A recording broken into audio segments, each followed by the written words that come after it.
My pod is Boston, my pod is pure. I've got a Mucka, his name is Jord. It's Mukkapod, it's Mukkapod, it's Mukkapod, and we're gonna talk about some characters that ain't even real. I hope someone gives a shit. Ah, kid. There you go. Welcome one and all to another episode of Mukkapod, your weekly one-stop shop for all things in the realm of geek culture and fandoms, whether it's TV, gaming, comics, movies, you name it, we got it, and we ain't got it. Yeah, I don't need it. I am your host, Jamie, and with me as always is the Sidonian himself, Jord. How's it going, mate? How's it going? I'm shattered. Bless you. Yeah, Jord didn't get much sleep last night. Neither did I, but I've had so much caffeine that it's not noticeable. My caffeine's defective. It doesn't seem to be doing much at the moment. I might wake up in a bit. You should write a strongly worded email like, "Dear Costa Coffee bastards, who the hell do you think you are?" But yeah, you might have noticed that our intro was a little bit different, less sweary this morning. This is simply because YouTube will flag you in the first 2 minutes of the video, apparently. So I'm going to try I've not heard. to swear. Anyway, no, but that's a bit. It's a bit like, Cardi B raps about a vagina, and we'll put that on our homepage. But two geeks say the F word. Vagina with an F. Hell no, suit up. But yes, vagina with an F word, Jordan. That's exactly what I said. So for those of you who are new to the podcast, this is Mukkapod. We cherry pick some of the most talked about Geek Sphere stories from the past week, give you our take on it, and then we've got a main discussion topic that we move into this week. That is the movies and career of Edgar Wright. So I'm quite excited to talk about that. Big fans, are we? Yeah, Big fans. I love spoiler, really. Yeah, we're just going to be saying that we like the films, basically. That's the podcast. Yeah, good night. And then our final section is called "How's It Going?", where usually we just talk about whatever we've been reading or playing, or sort of what we've been up to in the week just gone, which isn't much this week, no. but we'll work. We'll give it it a go. Which I can't talk about. So. Right, so we're going to jump straight into the news. We've got a bunch of Spider-Man news this week, mate. Tom Holland and his co-stars had a little bit of fun earlier in the week with this upcoming MCU movie, Spider-Man, leaking the title, or their kind of fake titles. Like, each of them jumped on Instagram, so Holland jumped on and shared his confirmed title as Spider-Man Phone Home, and that was followed up by Costa Jacob Balaton, who plays Ned Leeds, who said it was going to be called Home Wrecker, and finally Zendaya jumped on and said that the title was going to be Spider-Man Home Slice. Cheeky bastard. That's my favourite. Yeah, Spider-Man Home Slice. These damn kids with their yo-yos and their Blink-189s, but each of these did come with like an official production still. Sorry, Joe. First tangent of the episode. Go on. I'm a supervisor at the place where I work. Right. And I've got a 20-year-old on my team who doesn't know who Blink-182 are. Oh no! So yeah. Just well, that's coming up later as well. We talk about Shaun of the Dead, because there's that scene in there where it's like, "Hey, I'm 29 for God's sakes! Come on, man! How old are you?" And he's like 17. It just makes you feel old, man. Makes you feel old. I had a kid at my work as well that was he's like 18 years old, and he was telling me about memes. Because I'm in content creation and things like that. He was showing me this Instagram page, and I was like, he was like, "This is what my generation likes, when we just like memes." And I'm like, "Yeah, I like memes as well. Like, how old are you?" It's like, "I'm 18. Our generation made memes, mate. We were there at the birth of memes. In any event, as well as getting some production stills from these fake titles, we also got the official title, which was confirmed a few days later, Spider-Man No Way Home. So this whole thing, the production stills, the banter that we're having on Instagram, and the official title, what did you take away? What did you glean from it all? Sod all. Fuck all in it, really. I mean, may as well have been Spider-Man anti-homeless spikes for me. It doesn't make a difference. I've got a bunch of rejected titles that I came up with in the week. If you'll indulge. Yeah, go for it. These are for free. So if you make any more, if anybody from Disney's watching this, you make any more Spider-Man movies, you can have these for free. I don't need writers' credit or anything. So, Spider-Man Homeward Bound, Spider-Man Homeless, Spider-Man Home Alone, Spider-Man Home and Away, Spider-Man Home on the Range, Spider-Man Honey I'm Home, Spider-Man Home Office, because his identity's been leaked, you're going to need that tax kind of thing. Spider-Man Home Base, in case he needs a shovel. Spider-Man Work from Home. Spider-Man Isn't Home. Spider-Man Holmes and Watson. Spider-Man Homoerotic Striptease. Spider-Man Ho Ho Ho Merry Christmas. And my personal favourite, Spider-Man I'm on my way home, but the bus was late, so just eat without me and I'll warm mine up in the microwave. You've had too much time on your hands this week, haven't you? No, I've just been on the toilet a lot. Fair enough, yeah. Okay. But yeah, that multiverse is looking less and less likely. I think, because if they were going to announce anything, it would have been now. Do you know what I mean? Or at least they would have teased. I don't know. I said I get sod all from the title, but No Way Home could mean that he's literally on a different planet, literally or stuck in another dimension. Yeah. Something like that. That is true. That is true. I think Costa Balaton's looking good, isn't he? The guy that plays Ned Leeds. Yeah, he's lost lead. some Weight, he's been down the gym, mate. Yes, yeah. He's been down the home gym in lockdown. Home gym, Spider-Man Home. Spider-Man Home. Spider-Man Home workouts. Yeah. But in addition to that, Tom Holland did give us some kind of bittersweet news, but not really potentially. So he spoke to Collider, and he did say that this appearance in Spider-Man No Way Home is going to be his last under his current contract. I've got his quote in front of me. He said, I've always said to them, if they want me back, I'll be there in a heartbeat. I've loved every minute of being a part of this amazing world. It's changed my life for the better. I'm so lucky to be here. If they want me back, I'll be there. If I don't, I will walk off into the sunset, a very, very happy person, because it's been an amazing journey. So back to the negotiating table. Basically. They're not going to get rid of him. It's too soon, and it's Spider-Man. It's not going to happen. He did say that he thinks that something has already kind of been worked out in principle between Sony and Disney, so we shouldn't see that drama that kind of happened in between all of this that's going on now and the release of Far From Home, where the internet pretty much bullied them into putting Spider-Man back in the MCU, essentially. But no, I like that he kind of leaves the door open for future Spider-Man films, but if this does end up being his last one, then he's kind of said there, it's been an amazing journey, and maybe that'll get reflected in the film as well. Maybe they'll kind of leave it like we could carry on, but this is a nice closing of that book of this set of Spider-Man films. But I'm digging it. I'm very much here for it.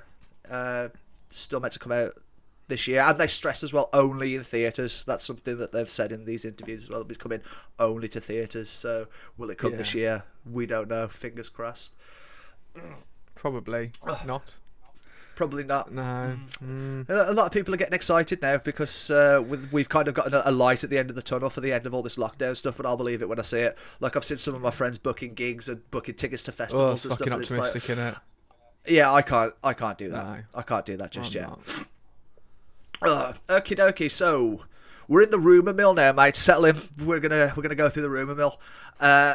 Really weird one this year. So the Daily Mail, our lovely Daily Mail that never gets any critics and never causes any problems for anyone. Wholesome, family friendly, immigrant loving Daily Mail. Impartial Daily Mail, who we love. They reported this week that the Fantastic Four reboot is due to begin filming soon in Australia, and has added Jennifer Lawrence to its cast.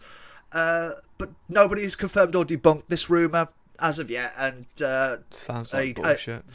It does, but they've reported it as absolute fact. Now, I tried to get onto their source, which was the Daily Mail Australia. Sorry, the Daily Telegraph Australia.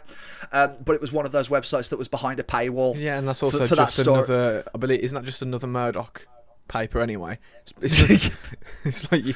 Yeah, but I couldn't chase this back to the source, so I don't know what has led the Daily Mail to report that as fact. Unlikely. Very unlikely, considering that there was a guy from Deadline, a reporter from Deadline, that tweeted out that Marvel's literally just started meeting with writers for the Fantastic Four. There's no script, and it's going to be a while until it starts filming. And John Watts is in Atlanta filming Spider-Man 3 right now, so it's very, very unlikely that this is going to pan out the way it says. Assuming for a second that it's true, who do you think she's playing, and what do you think of the casting? Sue Storm, and I don't like it. Yeah, same. Basically, yeah. Do I like Jennifer Lawrence? Yeah. Do I want her in the MCU? Yeah, man, go for it. She's a good actor. Do I want her playing Sue Storm? No, because you know exactly who I want. It's been the same.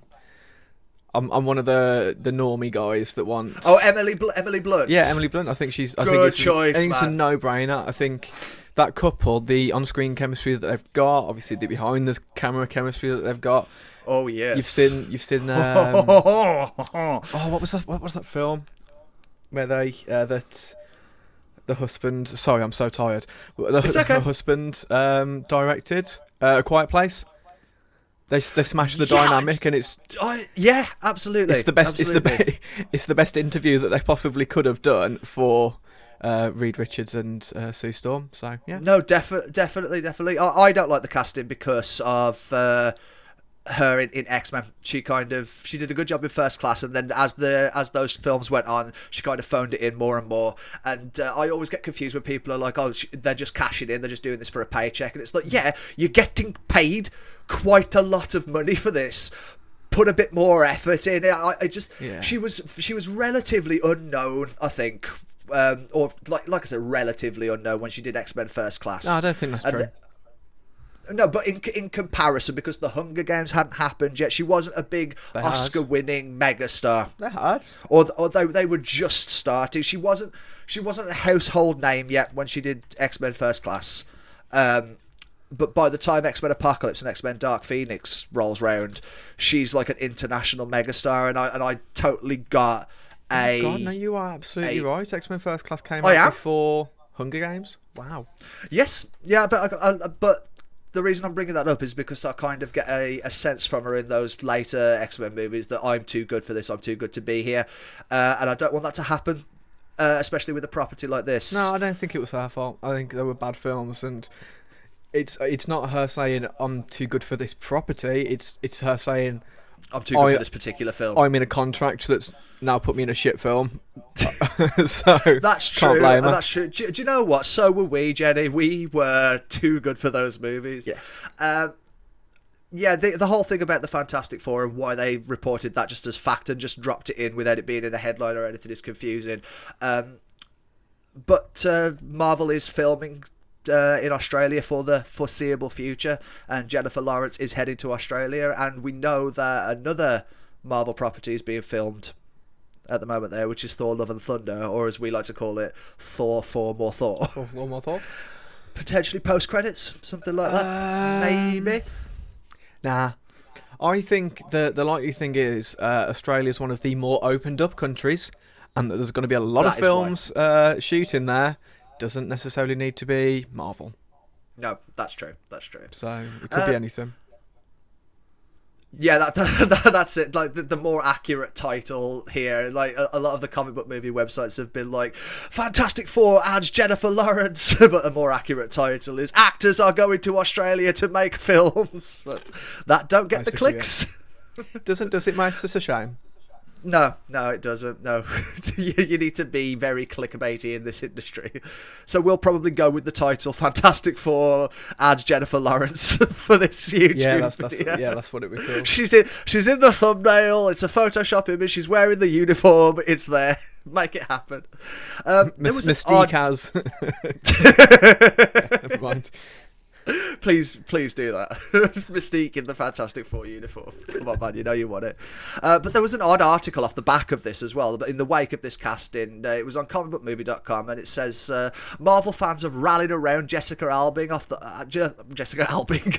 Marvel fans have rallied around around Jessica Alba off the back of this announcement to get a recast. Following a rumour that stated that Marvel Studios' Fantastic Four film cast Jennifer Lawrence as Sue Storm, fans have rallied around Jessica Alba's casting. Have we fuck?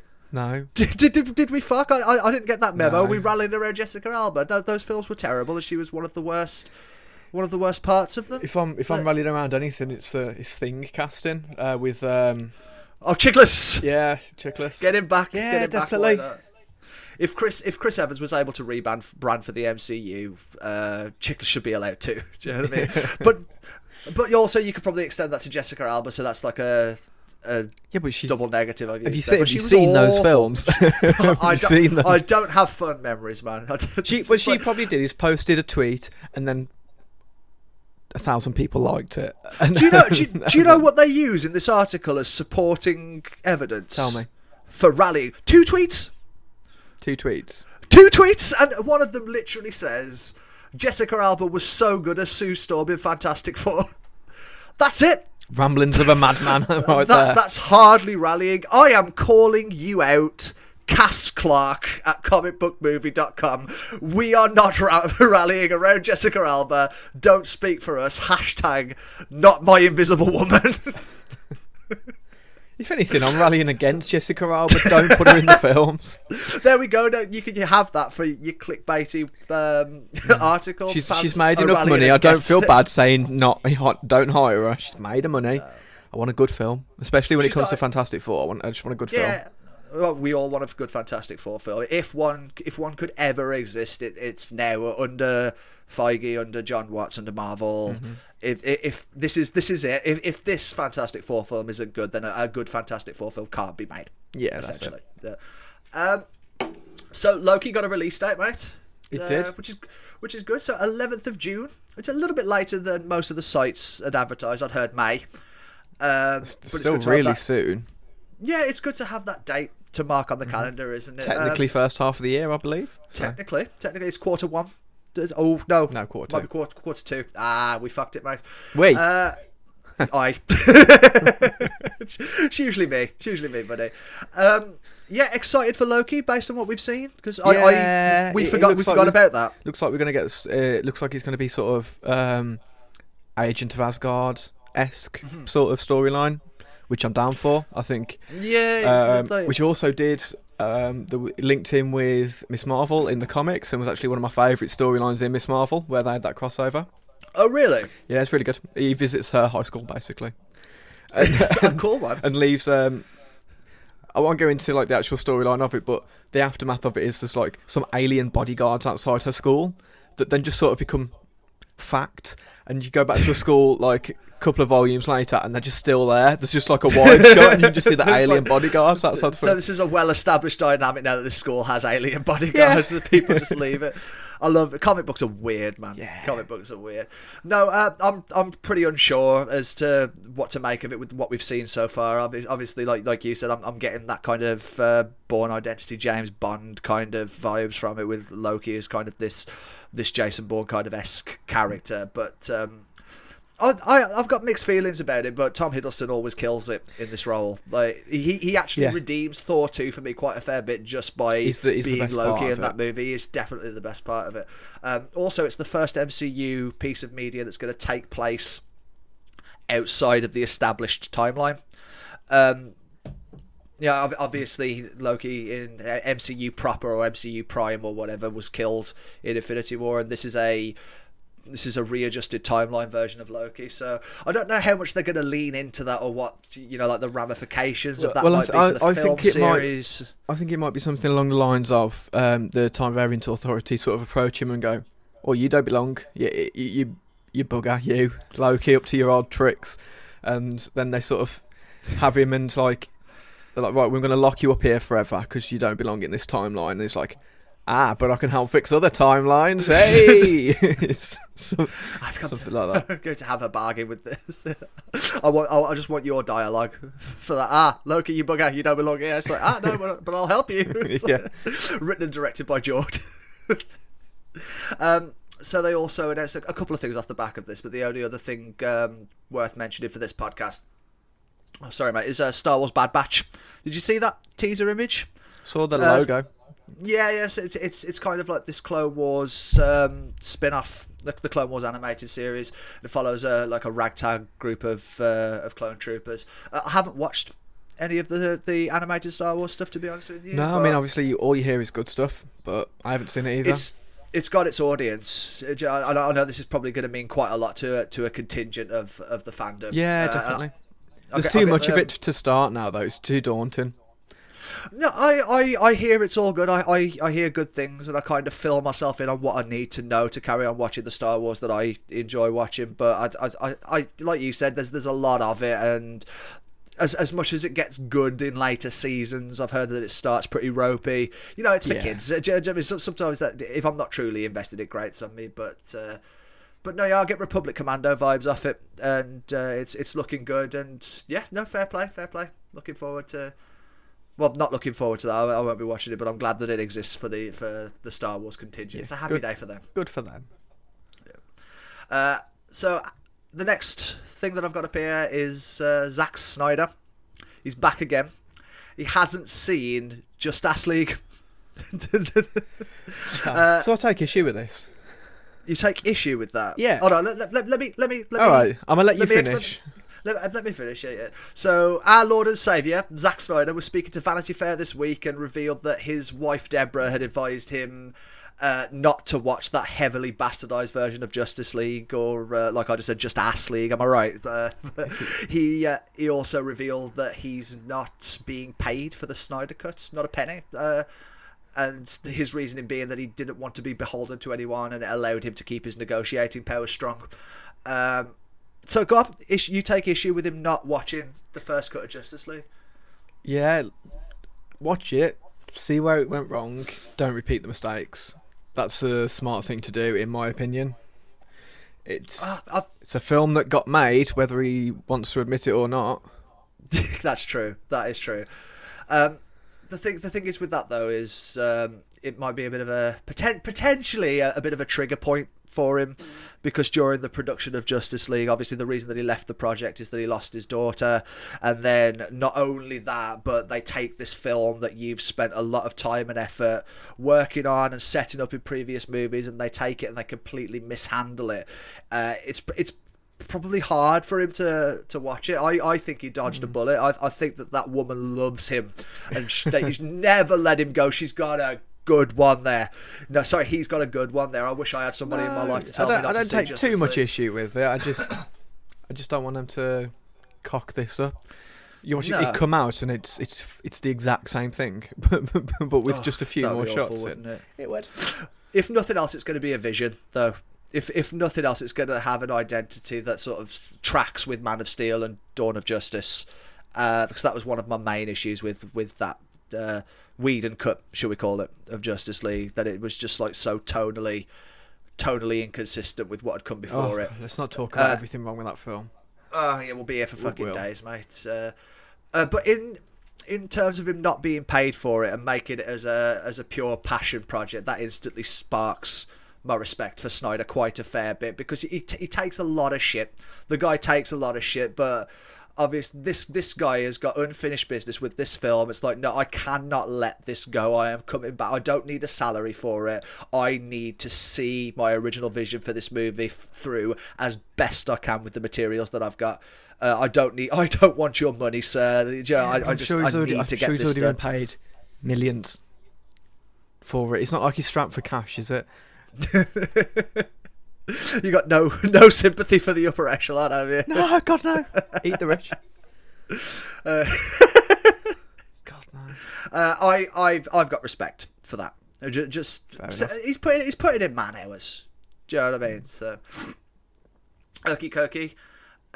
So I've got another juicy little tidbit from that same Vanity Fair feature. These quotes I'm about to read you are in reference to Whedon's cut of the original Justice League and are attributed to an anonymous Warner Brothers executive. So here we go. When we got to see what Joss actually did, it was stupefying. The robber on the rooftop, so goofy and awful. The Russian family, so useless and pointless. Everyone knew it, and it was awkward because nobody wanted to admit it. What a piece of shit. Jord, I didn't realise you worked for Warner Brothers, mate. Yeah. I hate this. I kind of wish this quote hadn't come out, because it's like, yeah, you knew it was shit. You released it anyway for just to get. Yeah, thanks for wasting my money. Thank you for further supporting my decision to not pay for the Snyder cut, no matter what. Avoid it at all costs. Not doing it. No, I wouldn't if I were you. No, yeah, it's interesting that like the people in that position have sort of shared the same opinion as people who are down on the street like you and me. But the only reason they've fucking done it is to make more headlines about the thing that's coming out. Yeah, that's true, and also the time is now to throw Joss Whedon under the bus as well. Yeah. So Yeah, He sort of laid down in the middle of the road himself, didn't he? So. He did, but like you can capitalise on that. Yeah. Yeah, definitely. All right, so we got some trailers that came out this week. Yeah, I'm just gonna preface this. None of these jumped out at me at all.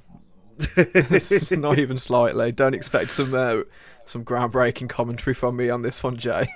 No, it's all good, man. It's part of our section that we refer to as sound as a pound or down on the ground. And you prompted me to explain that last week. Nah, leave it. Sound. I don't Sound as a explain it. pound. Don't worry about it. Sound as a pound. Godzilla versus King Kong. Godzilla versus Kong. Sorry. Got a new trailer. Well, that was more like two TV spots, kind of. Yeah, did he get a new trailer, or did someone fan edit the trailers that we've already got? I think that's more like what happened. The point though is that we got a lot more imagery, and also we got a lot more of kind of context of what's actually going on here. I don't think this is going to be a good movie, to be honest with you, but it's going to be kind of like big dumb fun, and that's what I'm here for, really, with Godzilla vs Kong. Yeah, I'd like it to be a good movie. That'd be nice for me. I don't think as much as I'm looking forward to it. I can't put it down on the ground, but I call trailer one. As soon as I saw they put that little girl in it, I was like, oh no. Yeah, they've turned him into Caesar from Planet of the Apes as well in this new one. He's doing sign language, speaking to the little girl. So there's a bit of communication going on there. Jumping back to Justice League, it's like that. It's like Joss Whedon putting that fucking family in that film, in that house that you don't need whatsoever. And it's the same as Avengers putting that waitress in that film. That these people don't add anything to these movies. They're just there to try and like ground it and stuff. We don't want that with these. Yeah, I think that we've got a fucking hole opening up in New York. We've got aliens coming through it. We've got a fucking hench dude from World War One or World War Two, whatever it was, beating them up with a guy in a metal suit and the Norse god. I don't need that the story aliens have got grounding. that waitress. What's her origin story? Yeah. I want a 4-issue miniseries about this waitress. I think they're under the impression that we need to have like a human element in movies like this to relate to it. We don't. We want to see big monsters punching big monsters, and that's about it. The King Kong versus Godzilla aspect of this looks fucking amazing. The imagery of that shot that I sent you where King Kong's lying down, Godzilla's screaming over him. He's got his foot probably on his chest, and then King Kong says, "Save Martha!" and Godzilla says, "Why did you say that name?" That's looking fucking awesome. Man. There's going to be 20 minutes of good film in this. Yeah, exactly. There's probably going to be. It's probably going to be one of them, like the first Godzilla film, which I like more than most people. But when I watch that movie, I don't watch the movie. I watch, all Godzilla scenes on YouTube, and I put it on for 20 minutes, and I'm like, well, that was fucking great. I really enjoyed that. And then I go about my day because everything kind of surrounding it isn't that engaging, and I don't think this is going to be either. But I'm not here for it. Did you notice that this is another trailer off the back of last week's with the Joker that had a self-aware meme in it? I didn't know. More than once in this trailer, they call Kong monkey. Is the monkey going to be okay? Did that monkey just speak? And the thing monkey. About the big meme about it is big monkey. Yeah, the director, just the last thing to say is the director spoke to IGN this week, and he reiterated that there is going to be a definitive winner here. This is the decider. One wins, that's it. The audience, the director's going to turn to the camera at the end. The audience was the winner. It's you. Maybe the real winner was the friends we made along the way. Absolutely. What do you think of Zack Snyder's Army of the Dead? Bit of Batista, mate. We got that this week, didn't we? It looks like the Suicide Squad trailer. Definitely the same place that edited that, probably. Yeah, trailer park or whatever they're called. Yeah. It looked like a whole bunch of nothing. It looked like there's no story. The impression I got is there's no storyline in this film, and it's action, which makes sense. It's a Zack Snyder film. There's not much to go off. But he's a very visual director. I like some of the visuals, and that's really all you need from a teaser. It's been a minute since I've seen like a straight up zombie apocalypse movie, man, and I do like that genre, as it were, that sort of sub genre, and I like the setting as well, in kind of like an abandoned casino. It reminds me of a stage from Left 4 Dead, like those video game kind of maps that you can get sometimes, COD Zombies, that kind of thing. It just doesn't seem like anything we haven't had before. I'm not interested personally. If it comes out, not a fan. Gets like, I don't know, 8 out of 10 Rotten Tomatoes. Reviews say it's worth watching. I'll stick it on one Sunday night. Yeah, I mean, I've got a Netflix subscription. I can drift in and out of it while it's on in the background. I'm actually a little bit more excited than you are for this one. To be fair, it don't take much. It doesn't take much to be more excited than me about things. Superman Returns again. So, this dropped yesterday. Superman's getting a reboot. J.J. Abrams is attached to produce.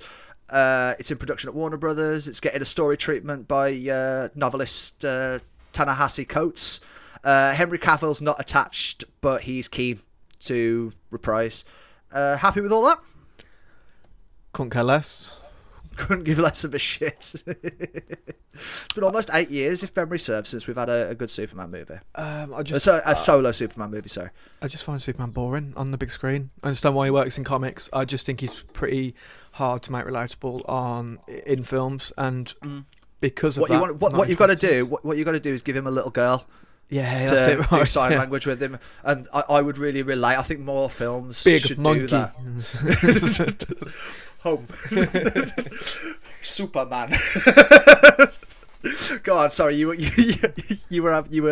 doing a point. I don't think I was. Are we ever doing a point on this podcast, mate? Make a good film and I'll watch it. That's about it. I'm not going to watch it just because it's Superman at this point. Well, the author's got a CV, as long as you're on, that's all sorts of novels, and both fiction and non-fiction, about social and economic issues in the country, and I'm sure that he'll have something to say with Superman as a modern America kind of thing. So it'd be good to get Henry Cavill back, even if it's not in that kind of continuity. I'd like to see him give another crack of the whip. And obviously with Suicide Squad, the new Suicide Squad, we've kind of established that you can recast the same actors, and it doesn't necessarily need to be a straight up sequel. So yeah, forget the bad film happened. This is a new film. May also be bad. that's all I need to say. The events of this film were 100% canonical, unless you didn't like them. In that case, it was all a dream. Anyway, in a slightly exciting turn of events, George Lucas, the man himself, has got some writers' credits on 2 episodes of Andor, which is it's a Disney Plus series that's released in 2022, following that character from Rogue One, Cassian Andor. Obviously a prequel because he got blown to bits. Yeah, no, definitely, unless he lived. I think they made it pretty clear that no one lived. Well, it's George Lucas writing, so he might be like Metachlorians, and that's it. How are you alive for the Metachlorians? No, I didn't care. He was force projecting the whole film. He was sat on the sofa at home. Don't worry. Whoa, hang on. No. It's not Ryan Johnson. It's George Lucas. I didn't give a shit about this project when it was announced, but hearing that George Lucas has got some writing credits on a couple of episodes, I'm like, what? Okay, let's take a look. The reason that interests me, it's not because George Lucas is doing it. I know he'll do something good. It's because George Lucas thinks it's good enough to be involved with. Yes, and that's the exciting thing for me. Because he doesn't do things for money.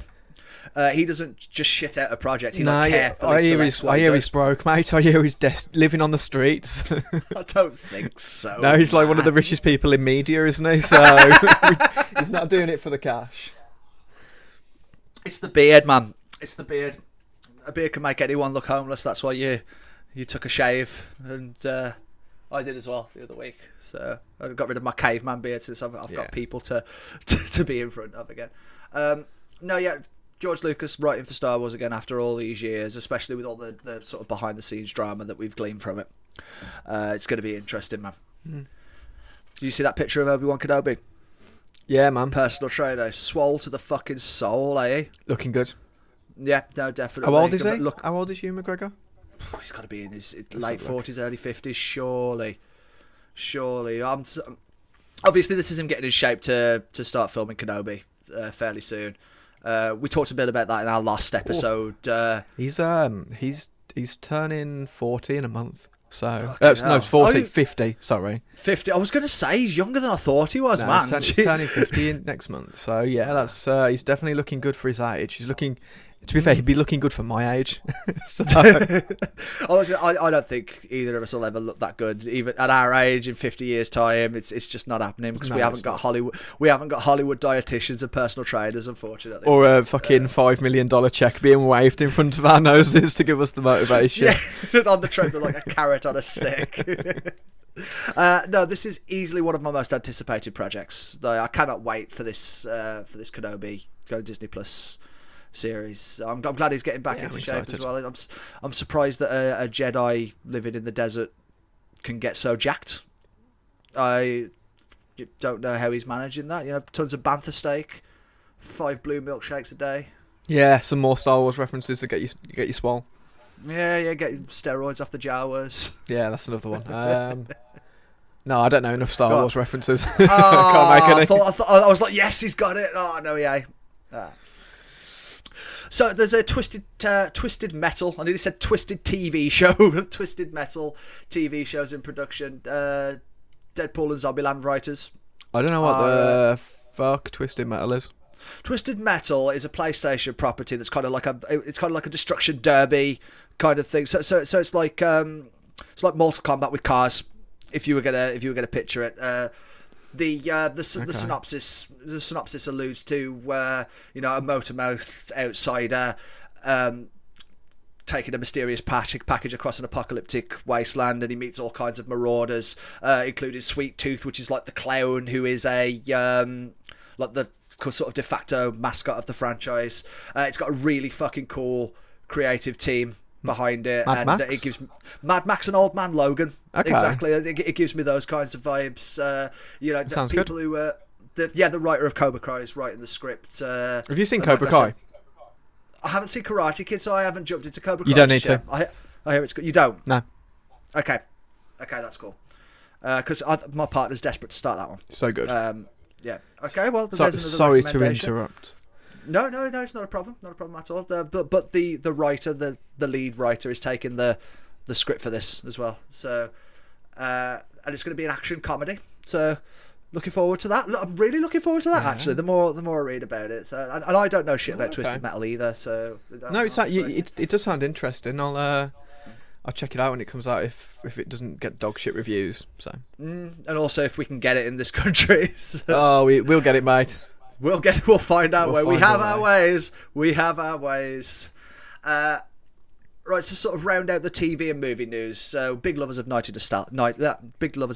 nostalgia on this podcast. So you can imagine my delight at hearing that Rugrats is making a return, and it's getting a fresh new kind of CGI style, and a lot of the original cast is coming back.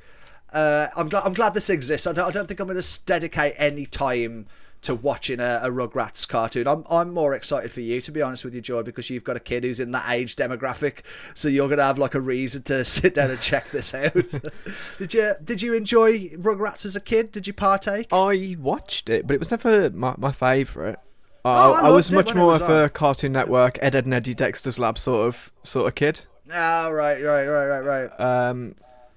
I was an underprivileged child, so I didn't have like digital TV, so I just watched whatever was on CBBC and NCITV when I could. So I always looked forward to the Rugrats. I had that Search for Reptar game for PS1. I was there. I was one of the boys. Now, the thing that I took away from this, because when this news article popped up for me, it was they felt the need to pair these two together. It was Rugrats and Frasier are coming back. as if that article goes to one specific demographic. It's just a weird Netflix recommendation. Because you watch Rugrats, you will like Frasier. Yeah, I mean, sure, why not? Well, is Kelsey Grammer in Rugrats or something? Voice acting? Wouldn't surprise me if he was like a villain in one of the films or something. That seems like the sort of thing he would have done. Should we have a look? Yeah, why not? I'm just Grammer, I'm wondering why Rugrats. the fuck they. The Rugrats and Frasier. I suppose they're both from the 90s, aren't they? Yeah, no, I've made that up. Oh, what? Kelsey Grammer for Reptar. That's what I'm saying right now. Fucking do, right? Okay. Should we talk about Pokemon? What if I just said no? No, we'll have to move on. We'll talk about State of Podcast Play. over. Yeah, go for it, Pokemon. Sorry, I'll give us an epic intro. So we had a Pokemon Direct. No, sorry, it was a Pokemon Presents, wasn't it? It's usually Pokemon Direct. I'm not sure why they changed the name of it. But yesterday was the 25th anniversary of Pokemon, and there was a big virtual conference that brought us some exciting news, shitloads of new things. General thoughts before I go into the nitty-gritty. 2. No, but 1 or 2. It's not the quantity, it's the quality. Okay, we might have some contrasting opinions. No, that's fine. This. I'll give you my thoughts first. This thing was fucking beautiful, start to finish. I watched 20 minutes of it, the whole thing, all the way through. And by the time I was done, the back of my head hurt because I was fucking smiling so much. You know, it brought me a real sense of like childlike joy, and I love that there was no dicking about. There was no here's a fucking Pokemon Puzzle League spin-off. Here's another online storage for your Pokemon for Pokemon. Here's another mobile game. Here's a mobile game. Pay free to play, but you have to pay to win. No, none of that shit. They came out swinging. It's like, nah, fuck that. This is the 25th anniversary. Like, here's 3 fucking stellar Pokemon games. Have them. Get them down your throat, and I really enjoyed it. So you got a slightly different take. More specifics. So, do you want to talk about which game do you want to talk about first? Should we talk about Pokemon Snap first, because that was the first one up, and there's probably the least to say about that. Yep. Pokemon Snap is a game. Okay, next one. We've got the No. It's kind of like a spiritual successor to the original without being a straight up remake. Okay, but the problem I have with it's going to be 60 quid, and it's not a 60 quid game. Are they 60 quid when they come out on Switch? I think it's most of the time, especially a Pokemon or a Mario or something like that. I'll take a look. It's probably not a 60 quid game. You're right. So it might be worth waiting for a price drop, but it's still price drop. Nintendo. What? Pre-owned then. Sorry. Okay, yeah. You might be able to get it for 55 quid in the first 3 years. Yeah. Somebody will be selling it on eBay without the fucking case or something like that. So I'll get it in a few years' time. No, I don't know. I'm kidding, man. I'll get this fucking shit day one, mate. It looks awesome. I love the first one. This is just an upgrade of that. It's got an extensive photo mode and sort of like its own in-house kind of social media. And there's going to be so many fucking Instagram pages off the back of this that are just going to post aesthetic Pokemon Snap. Yeah. Maybe I'll start one myself. Maybe this is where my years of experience in a photographic media role pays off. No, I think maybe my daughter will enjoy this game. I think it might be something that I can play with her, and for that, if anything that can bridge a gap between me and a 3-year-old, great. Yeah, it's going to be like, why are you so close with your dad? They'll ask her in 20 years' time. It's like, fucking Pokemon, man. Pokemon. Yeah, she, two of the first characters that she could ever recognise were Pikachu and Mario. So. Oh, you are doing it right, mate. You are doing it right. If I wasn't so bald, I'd take my hat off to you for that. So, also, Generation 4 remakes. We knew they were coming.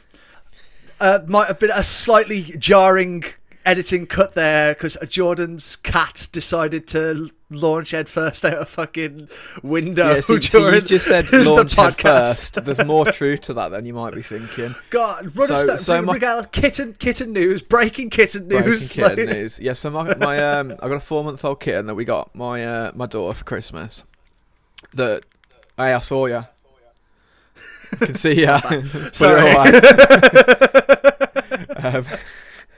For the audio listeners, Jay was trying to sneak a vape, which I have prohibited while recording. Anyway, my this 4-month-old kitten decided that it was done with life, and now it fell out of the window, the bedroom window, which is on the first floor, and so we've just rushed her to the vets to make sure she was all right. This happened in the middle of filming, It happened like right as we were getting into the good shit as well. Yeah, it did. But no, No, she's all right. She's got to go back on Monday. Her legs seem fine, but her chin's a bit swollen, so she might have took the brunt in her legs and smashed her face off the ground. Oh, bless her. So, Bless her. I hope she's okay. I took a call from Jord shortly after, because I texted him to make sure everything was okay, because what I'd heard, I'm not going to say your daughter's name on the podcast, but what I'd heard, instead of Tinkerbell's falling out the window, which is the name of his kitten, I thought I heard Jord's partner say, I think daughter's name has just fallen out the window. So my anxiety went to shit hundred and fuck. That would have been nowhere near as funny. So no, it would have only been half as funny. No, just... there would have been no episode this week. It would Yeah. have been half as you fucker. No, yeah, so when Jord calls me and tells me about his kitten that's fallen out the window, I had the reaction of oh, thank fuck for that. And I have to explain that is only in the context of I thought it was your daughter. Yeah. So I didn't mean to sound so relieved. That's fine. It's fine. But anyway, before breaking kitten news, which does happen when we own pets, and I'm a speedy recovery to Tinkerbell. I hope she's okay. Yeah. We were speaking about Well, I hope so. Keep me in the loop with that in the week. So we were just in the nitty gritty of discussing Pokemon Presents from yesterday. Now, they did announce the Generation 4 remakes, and we knew that was coming. But they did manage to throw us quite a few curveballs along the way. I thought it was quite interesting, the design that they'd gone for off the back of a conversation that you and me had in the week. So. Do you want to sort of help me tell so you say what you like about Pokemon game design, I'll retort, and then we could talk about the remakes. Yeah, so I stopped playing the Pokemon games. The Omega Ruby was the last one I played all the way through. Great game. And it's basically because I didn't like the direction the art style was going. I don't like the 3D. Mm-hmm. I'd much rather have a top-down Pokemon game. Mm-hmm. Where you can actually see what's around you instead of being able to see a piece of grass next to you and that's about it on screen, which is... So I wasn't a big fan, so I haven't played any of the newer ones for more than a few hours before selling them again. Cause on contrast to that, although I completely see where Jord's coming from, I do feel like the core... experience of playing a Pokemon game does translate into 3D. And I think this is still the mechanics that I loved about that game. They are retained, even though I did also like the sort of top-down kind of sprite art. And lo and behold, off the back of that, little did we know when we were having that conversation that in development was a game that's taking that kind of sensibility that you're talking about in terms of the top-down sprite work, game design, and the sensibilities of the 3D Pokemon battle mechanics that I enjoy, and mashing them together. So it's Pokemon Brilliant Diamond and Shining Pearl, a tile-for-tile remake of the Gen 4 classics, coming late this year. Holy shit. Yeah, I'm really excited. I think when we were talking about this, I gave you my order of the games, and the Gen 4 Diamond and Pearl, it was just below. I put Emerald Ruby Sapphire / Fire Red Leaf Green at the top. They're such similar games that I kind of count them together. I kind of agree with you there. I think those might... It's partly nostalgia talking as well, but I think that's kind of the gold standard as well. That's what we should all be aspiring to for Pokemon games. That's part 1 and part 2, in my opinion. Mm-hmm. Defo. Of the same sort of thing. And then it was Heart Gold, Soul Silver. And then it was Diamond and Pearl. So... I'm really excited for this. The only difference between you and me there, to be honest with you, maybe we're not so different, you and I. The only difference there is I would put Generation 5 above Generation 4. But apart from that, it runs in the same order. Like the Hoenn games and the Kanto remakes followed swiftly by Heart Gold, Soul Silver, then Gen 5, and then Gen 4. Yeah. So we're not that different. No, that's fair enough. I think the only... Gen 5 is black and white, isn't it? Black. I lean more towards Black 2 and White 2 as the gold standards of that generation, but Black and White. Yeah. I didn't really get off with a good foot with them. I just bought a DSi XL, and they hadn't seen. This was the first XL console that they made in the DS range, and I don't think they'd sort of perfected the stretching of the graphics onto the bigger screen. And also, to be honest with you, dude, that like even on the standard DS, the sprite work in the battles of Generation 5, they're not the best, man. No, they're very very pixelated. Past the graphics of that game. It looked too pixelated, and it was stretched over a screen that it wasn't designed to be on, and that was where Pokemon sort of died for me. That was the last time I went into a game excited and not worried I'm actually going to enjoy this. Is this a waste of money? That's a shame, because quite conversely, actually, Generation 5 kind of got me back into Pokemon. Yeah, shall I check out Black and White? Because I've got a normal-sized 3DS in the background. Shall I check out Black and White too? Yes. Okay. But kind of read the wiki about the original as well, so you know what's going on, because it is a sequel. It's the only sequel that they've ever done. So I don't care about storylines. I just want to. No. It's just there's certain characters that show back up, and it's meant to be a big moment. But yeah, the storylines in Pokemon games aren't exactly top tier storytelling. This is your rival. Yet anyway, we'll come back into it.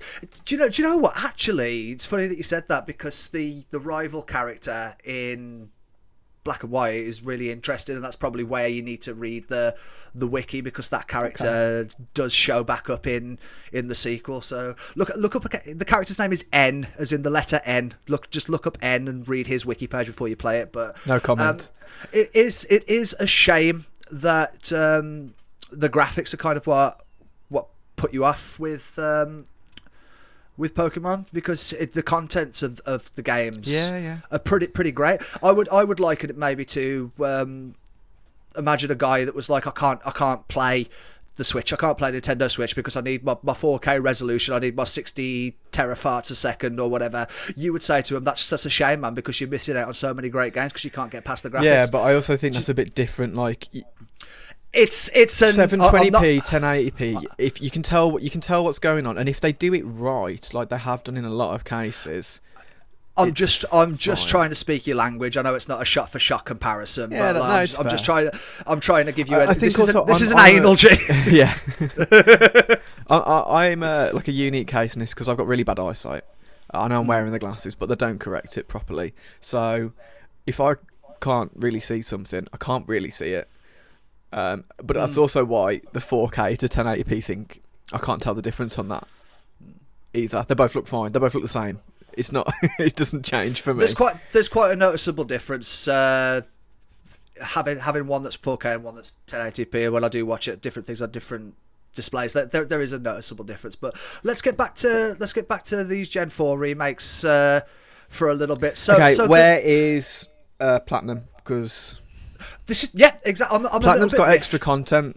And I'm a little bit miffed that they're not incorporating more than that. That being said, the character designs of the player sprites, they are from Platinum version. They're not from Diamond and Pearl. DLC.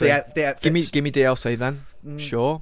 It's been a while since I've played those games, so I'm not sure if that would really line up, because I believe, that extra content is before you finish the game, isn't it? There's an extra. The main story of the game hits a lot harder, because there is a whole section with the. You've got the creation trio, right? Those are the legendaries in Diamond and Pearl. So it's Dialga, Master of Time, Palkia, Master of Space, and Giratina, which is like the Pokemon Devil. He's the Master of Antimatter.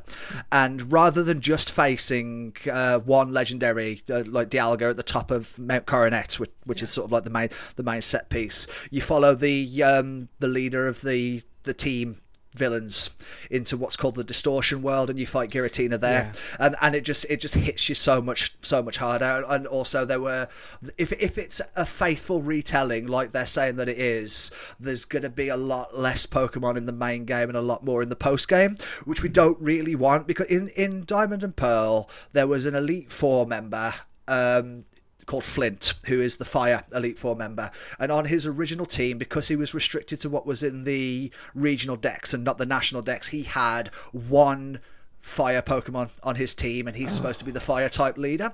And in Platinum, he had a team full of fire. To be honest, Pokemon, we could fire find types. that they're not doing Platinum because they don't need to, and they're going to add that extra content into these remakes.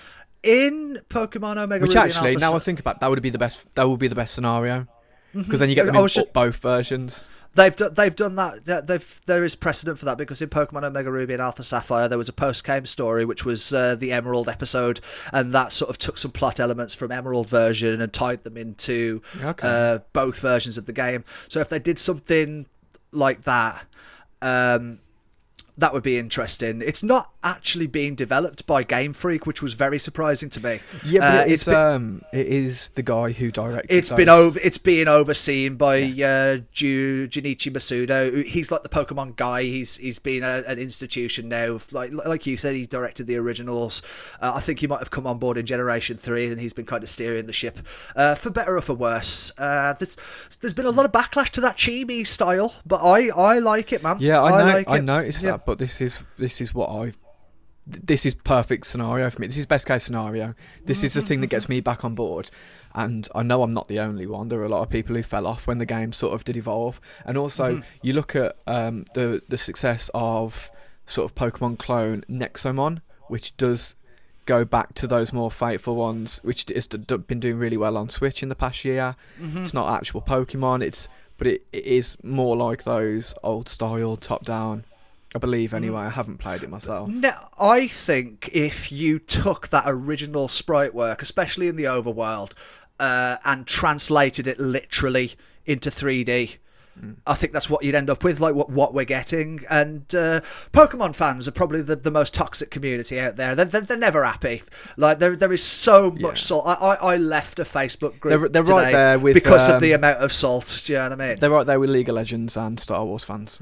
Oh really? God, yeah, no, that's probably the top three: League of Legends, Star Wars, Pokemon. Probably in that order as well. Yeah. Late 2021. So excited! Excited. Yeah. I'll pre-order this. I've actually got the Pokemon Switch Lite, which I haven't played a Pokemon game on. So that'll be good. I've got a really cool. This is only the dock for it because it's in the other room, but I've got a really cool. Let's go Eevee, let's go Pikachu exclusive Switch. That's like one Joy-Con is a Pikachu Joy-Con, the other one's an Eevee Joy-Con. So I'm very jealous of that. Although mine's got better battery life, so it's... No, absolutely. I've got the Animal Crossing one. Also, never played an Animal Crossing game. I just like limited edition consoles. I don't care if I've got the game collection, or not. to be fair. So for me, they could have left it there, to be honest with you. And they did a little bit of like, here's the promotions that we've got going on in Pokemon Go. We haven't talked about the intro either. That kind of like that went from the 90s all the way to the modern day. I don't really think we need to. It was filler to me. Yeah, it went on a little bit too long, I thought. But also the kind of remix music in the background, the classic themes. It just gives me that feeling. Do you know what I mean? I had fucking goosebumps up and down my arm when some of the like the root music kicked in. There's just something about music, man.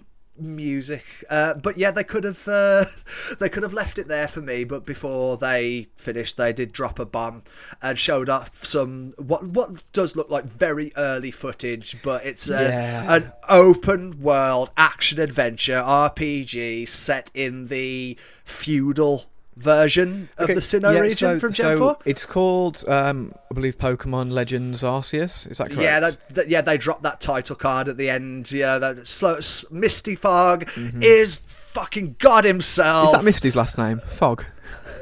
Yeah. Misty Fog. Misty Fog. Yeah, just to touch on that before you go on to what you were going to say, since you brought up Arceus, of all the Pokemon games, Gen 4's probably got the best lore. Like I just said, I'd agree. Arceus, who is the creator, and then time, space, and antimatter, and you get illusions of that, and by speaking to like NPCs and reading certain optional books and stuff in the original games. But to actually play through that is going to be, which is what I'm assuming. That's a big assumption. That's a big if true, but assuming that's what they're doing here, that you're going to play through some of this lore that you've only read about before. That's really good. Really good. I'm on board with that. What was your take on it? Because I guess this is where we're going to have a big divide. Yeah. So this is where the Legends game is what the internet seems to be most excited about, and they seem to be kind of hating on the Gen 4 remakes. I'm completely the opposite way around. I don't think this looks good. I think it looks really. I think it looks like at the moment anyway. Like, prove me wrong, make a good game, but that's all we want. That's all we want. It looks very half baked. It looks like, okay, Breath of the Wild's popular. Let's try that. But we didn't see any NPCs. We didn't see any trainer battles. They've came out and said that there weren't trainers. There's no Elite Four. I'm wondering what the story is. I'm wondering what the end game is. I'm hoping it's not just, okay, this is a medium-sized open world map. Go and catch Pokemon. It's like a digital Pokemon Go set in the olden times. I don't want that. I want a fully realised idea and a good game. The tone struck me as being a little bit more mature. So we might get sort of like a storyline like you're talking about there. And I'm wondering if they've realised that adults are a big part of their demographic. Like, as much as obviously you market Pokemon to kids, it's a franchise for kids. But in terms of an overall demographic, a large part of your audience are adults here. And I'm not expecting it to be Ghost of Tsushima with Pokemon. Do you know what I mean? But yeah. I am expecting... sorry, I'm not expecting anything, to be honest with you. But I am thinking that with the tone that they sort of showed off in this trailer, we could be getting a little more mature theming around it. It's early. It strikes me more as a proof of concept. This does, and what they're going for overall, it does look like they've taken some of the criticisms of Sword and Shield, and this is a direct response. Like, we all know that famous meme of the trees spawning into existence, like with a terrible draw distance, and then this trailer's like, right, you want fucking trees? Here's your trees. Have some trees. We'll give you trees, but you've lost all your frame rate. I mean, there's one I forget which Pokemon it is. It's on screen for like a couple of seconds, and it's got like 4 separate frames. It's not good. Oh yeah, Chimako or whatever it is. Yeah, loving those 4 frames a second. But again, very early proof of concept, and it doesn't launch until early next year. We'll see more footage in the meantime. Personally, I don't think this was ready to show. I'm glad that they did. Mind you, I'm glad that they did. I'm wrong, because this was top of Reddit this morning. People seem to be excited about it. I hope it lives up to those expectations. I hope people aren't just, because all the comments seem to be Breath of the Wild Pokemon. If people are putting it on that sort of level of Breath of the Wild, it needs to be good. So I hope it is, and I hope it isn't just a mid sort of game that comes out and people drop it straight away. It's like, oh, this is shit. Well, I mean, what's not to like? That's not a bad comparison. Do you know what I mean? It's like, no, but it puts it hard to live up to. Expectations are going to be through the roof for this anyway. People have been asking for an open world Pokemon game for as long as I can remember. But this for me, it looks like some much needed innovation. You know, there's stuff that I haven't seen, like real time overworld Pokemon battles. There's a fucking rolling mechanic. There's catching Pokemon outside of battles. There's sneaking. It just seems like they've taken on that criticism where every single Pokemon game is the same, and so they're doing some innovation now, and to take it forward into kind of the next era of gaming, as that trailer said. I'm all for it, but I'm not like a blind fanboy. I completely get what you're saying, and there is some shit in there that's questionable, and we haven't really seen a lot, but we will get more in the run up to the release, and that's when I'll decide whether it's worth a day one purchase or whether I'm going to wait for a price drop kind of thing. I'm skeptical, but prove me wrong. I really want to enjoy this. Yeah. So the Diamond and Pearl remakes, I think that's it's the same game that we love, but with HD graphics. So that's a no-brainer. That's going to be a good time. But with this one, there's more to be gleaned from it. And that was it through for the 25th anniversary of Pokemon, which makes me feel old. Yeah. Oh God. And sorry, just to recap the intro, it was game, anime, trading cards, game, anime, camera, trading cards. Rotation battle. Phones. Outside. Anime. Pokemon cards. Okay, so that was the intro. We did a stellar recreation of it there, man.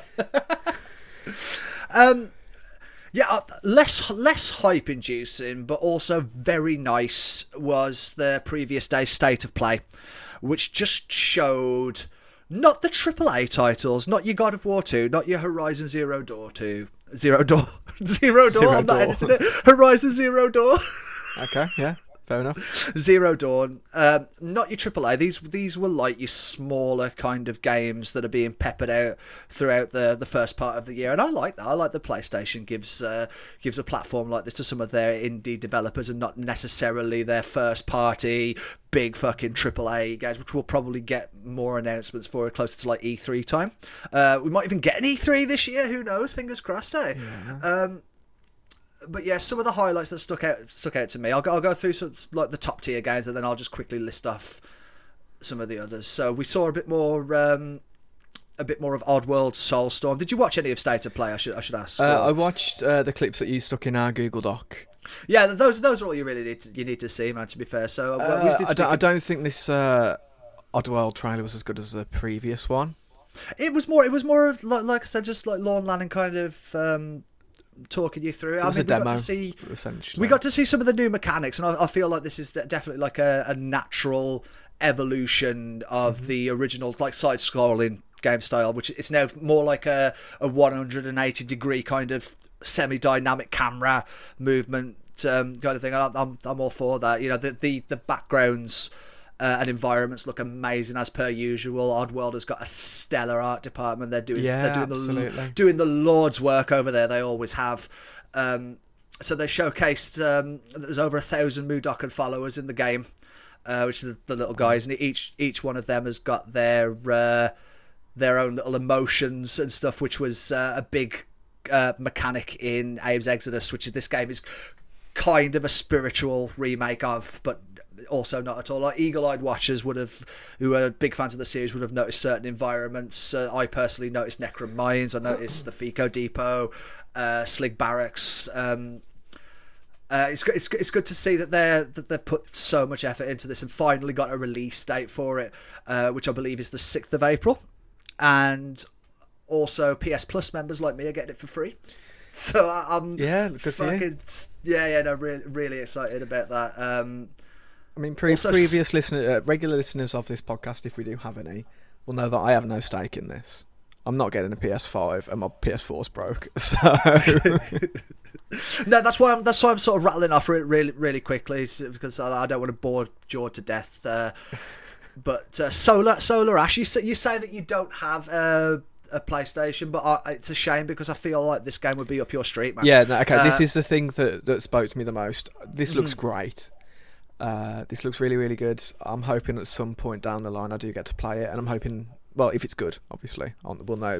It looks like it's going to be good. I mean, it doesn't look like it's going to set the world on fire, but the gameplay looks amazing. Like it's like a puzzle platformer that's focused more on speed and fluidity as opposed to like slow, methodical timings and things like that. I mean, I think games like that, though, they sort of live and die on how the respawn system sort of works. But I hope that I get to play it. It's going to look beautiful on PS5 I hope it's a long game, because these sorts of games have they're known for being under 10 hours. But I'd love like a really nice long game that actually keeps introducing new mechanics as you go through. I did Journey recently because everybody had been telling me how amazing it was. This game's art style reminds me a lot of Journey. And I played Journey, and it was a good game, but I finished it in like an hour and a half. It's a 2-hour game at max, Journey. Yes, and I hope... I mean, I didn't pay much for it, though, to be honest with you, so I kind of got what I paid for, but I hope this isn't like a fucking 70 quid release and then ends up being 4 hours long or whatever it is you just said. Okay, so the next game is not my thing at all, which really took me by surprise, that I'm looking forward to it as much as I have. It's called Knockout City, so it's like, picture the Fortnite Battle Royale kind of setting, right? So multiple players drop into a slowly shrinking map and fight to last man standing, right? But instead of guns and firearms and things like that, it's fucking dodgeball. Yeah, so this was also in Nintendo Direct. This is coming to Switch as well. Yeah, I think I saw this. I didn't click it. Game is Sunset Overdrive vibes. I don't know if it's the same developer. No, it's not Insomniac Games. No, it's a small. Is it Sunset Overdrive that I'm thinking of? No, I'm thinking of Jet Set Radio. I've never seen it, never played it. But it's funny that you said that though, because it does give Sunset Overdrive vibes as well. So if that was an accident, well done. A happy accident, like my mum told me I was. Go on. Yeah, it does actually. The same sort of thing. I'll have a look at Jet Set Radar. Jamie, you were looking at you on the screen. I've got ice on the side of my head, mate. Yeah, same sort of vibes. It looks alright. It doesn't look like something I'll be playing. Really? The issue that I have with these sorts of multiplayer games is I'm such a casual gamer. I don't have time to become a fucking loser on these games and actually be able to get good at them. So by the time I log in, I just get fucked. Dodgeballs coming at my ass from every direction. Big Mortal Kombat fan, but do I play it online? Do I fuck, mate? Do I fuck? You can't be doing that. There's no point. I just thought it might be good if we got the Switch version each and did it for streaming. Do you know what I mean? I thought that'd be funny. A barrel of laughs, mate. Coming soon to the Mukkapod channel. Me and Jay get fucked by dodgeballs. Come all. We'd get views. Yeah. And of course, I've put it last, even though it opened the whole shebang. But Crash 4 got a little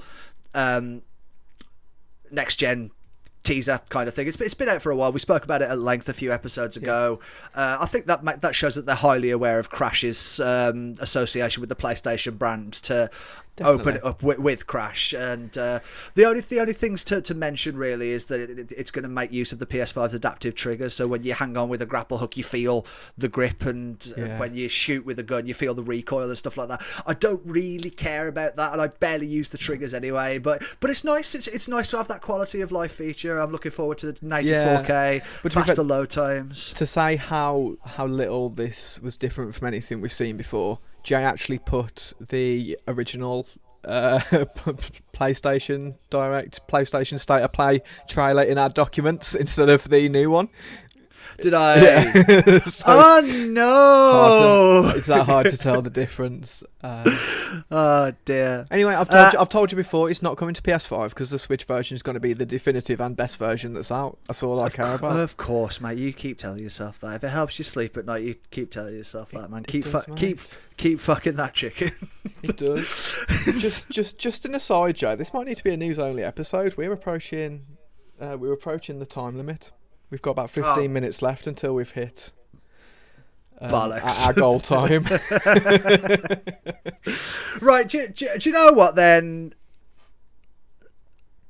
But basically, with State of Play, all the other games are kind of like, I'll see how we go. I'm not 100% bothered about them. I don't get Final Fantasy at all. I was going to ask Jord if he thinks I'm a prick. Am I a prick? No. I don't. That franchise fucking passed me by. They showed off. I do want to play the Final Fantasy VII remake because that's not. It's not turn based. That's actually action combat. Real time. That looks good. Yeah, well, it's funny you should say that because that's what was in the State of Play. It's getting a next-gen upgrade, like Crash 4, much like Spider-Man. It's getting a new chapter with a character. I'm sure the characters mean something to someone out there from the original. I don't know personally. The thing I found funny is they showed off a PS4 and PS5 side-by-side comparison, and the PS5 actually looked a ton worse. Yeah. to me it was weird. So yeah, I'm sure it means somebody to someone. Not my thing though personally. No, that's fair enough. I say that maybe we shoot for 2 hours like last week and try and get the hour and a half down when we haven't got fucking kitten drama. Okay. Sack the rest of the news off. Speak about Edgar Wright. Yeah, let's do it. Yep. So this week's topic, we're going to be talking about Edgar Wright films. I've got some visual aids here for the audio only listeners. I'm holding up all 5 Edgar Wright. He's got a gun. Everybody, he's got a gun. How do you want to do this, George? Do you want to talk about them in sort of like release order, or do you want to do the Cornetto trilogy and then the other two? Well, that's basically the same thing, isn't it? Oh no, did Scott Pilgrim come out before World's End? Scott Pilgrim came out. Okay, let's do Cornetto trilogy first. Okie dokie. So Edgar Wright as a director overall, fucking talented guy. Yeah. Do you know what I mean? Absolutely talented guy, but very, very distinctive visual style. One of the best that I think our country's ever produced, if I'm honest with you. Masterful storyteller, the visual comedy in his films are out of this world. Second to none. And the callbacks, everything seems to tie together perfectly, and especially the first two Cornetto trilogy films. I think they're two classics, and you know, if you've ever turned on a TV in Britain, you've seen Shaun of the Dead. Yes, yes, 100%. It's always playing on at least one channel, whatever. Even first thing in the morning, to turn on Channel 4 and Shaun of the Dead's on. It's Shaun of the Dead, yeah. This is the Shaun of the Dead channel. What even is there to say that hasn't been said about this film at this point? I think Edgar Wright has got a 100% batting average. He's made 5 feature films, and I think all of them are brilliant films. I don't think he's made a bad movie yet. But if I was going to put together a list of my top 10 favourite movies of all time, Shaun of the Dead's the only one of his movies that I'd put on that list. That's a brilliant film. I'd definitely have Baby Driver on there myself. I forgot how good that was. We'll come to Baby Driver. We'll come to Baby Driver, and I'd have to like sit down and look at all of the films that have ever come out to make this list. But I'd be surprised if Scott Pilgrim didn't make it as well. Oh, 2 on there! Wow. So he's probably my favourite director. He's definitely one of. He's up there for me. Yeah, this one kind of starts the ball rolling, like you said, with those sight gags and callbacks. Very famously, that conversation in the pub at the beginning lays out the entire plot of the film. You know, it says, Bloody Mary first thing, blah blah blah blah blah. The thing I found about this one, like rewatching it, because I did rewatch all these this week. Like, fucking hell, Simon Pegg's good in this film, man. Yeah. Like he's this made his career. He was, he'd done some TV before this, and he'd done some stuff, but he's a big Hollywood star now, isn't he? He'd done some stuff for Edgar Wright. Like, obviously, this whole crew pretty much carries over from his TV comedy series called Spaced. Have you watched much of Spaced? I haven't seen Spaced, no. Good show, man. Good show. There's a lot of you'd like it because it appeals to our sensibility, because it's a comic book artist and a comic book writer who share a flat together. Oh, okay. And there's all sorts of almost Family Guy style cutaway gags in it, but obviously done much better and done way before Family Guy. But the only thing I can think of comparison is Family Guy. Yeah, no, that's fair. And because it's a British series, I'm sure I can finish it in a few hours. So yeah, absolutely. There's not a lot of content there, but it is quality over quantity.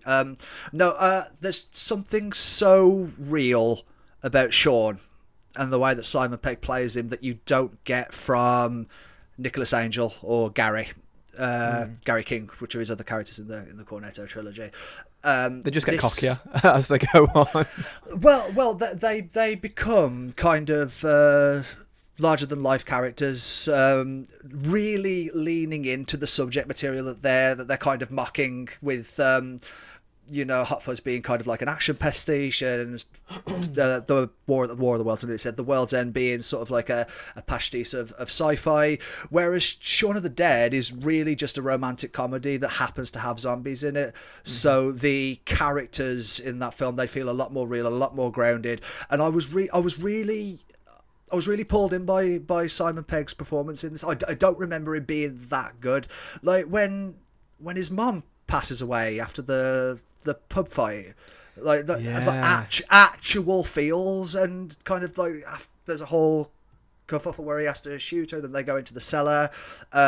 Ed's been bitten and puts the fag in his mouth, lights the fag for him, puts his head to his head. I got fucking emotional, man. Emotional moments in this film, and I think that's why it's a funny zombie film that does emotional moments well. It's got pretty much everything when it comes to an R-rated film that you could possibly ask for. It's got most things that you could ask for when you just think of a film in general, which is why I put it so highly on a list. There's not much wrong with this. There's not much I can point to this in the way of negatives. No, and he speaks with it. It's sort of it's pretty much eclipsed the film that it was parodying when it was made, which is obviously Dawn of the Dead. This is the UK. This film is set in the UK. British actors. So I don't know if it's more popular here, but this is definitely the film that people know of the most compared to Dawn of the Dead. I think it's a cult classic. I think overall is his widest grossing and widely seen movie is Baby Driver, because unfortunately Edgar Wright doesn't make money. He's not a big draw in the box office. I think all of his movies combined haven't even cracked 200 million. And that doesn't sound right, because I'm pretty sure Baby Driver made 800 million. I was going to half of that was Baby Driver. I might be wrong. I might have the numbers wrong. Oh my god, no! Baby Driver only made 2.26. Yeah, I thought that I'd got the thingy. Right. Hot Fuzz made 80. World's End made 46. Jesus, what did Shaun of the Dead make? So I mean, it's not a reflection at all of quality. Only made 30 million. It's not a reflection at all of quality, and I'm sitting here saying that he doesn't make money, and then I'm quoting this ridiculous 7-figure fucking number that you and me will never possess in our life, and I'm saying but that's low in comparison. It's not a reflection of quality. I mean, the Transformers movies have made way more than these. Is Transformers better than Shaun of the Dead? Fuck no, is it? I don't think anyone could make that argument, but yeah. Yeah, but as I was saying, there's not much wrong with this. I mean, I love to hate Dylan Moran's character, and Sean's mom's a bit of a thick bitch. Yeah. Sean's mom's slow to take the whole thing seriously. Kind of gets herself. I don't even know how she got herself bitten. I can't put that together in my head. She's not all there, is she?